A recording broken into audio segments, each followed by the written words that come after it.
आज देश भर में कई पॉलिटिकल पार्टीज बाबा साहब अंबेडकर जी को इज्जत दिलवाने निकली है, इनका मान बढ़ाने निकली है। क्या सच में पॉलिटिकल पार्टीज इनका इतना इज्जत करती है?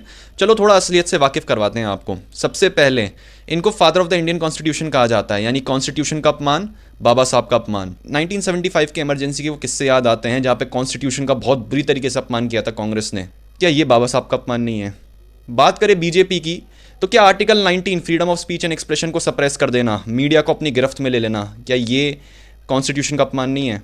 और सबसे मेन, चंडीगढ़ में हुई हाल ही में इलेक्टोरल पोल्स में हुई धांधली को कैसे भूल जाएं? क्या ये कॉन्स्टिट्यूशन का अपमान नहीं है? क्या ये बाबा साहब का अपमान नहीं है? आम आदमी पार्टी के कुछ मेंबर्स पोल कोड वायलेशन में पकड़े गए थे 2020 में।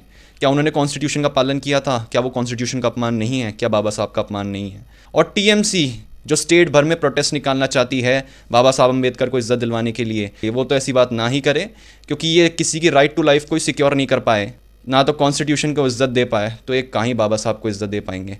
तो ये पॉलिटिकल पार्टीज़ थोड़ा रियल लाइफ में जागो, कॉन्स्टिट्यूशन की इज्जत करो, बाबा साहब की इज्जत हमसे हो जाएगी।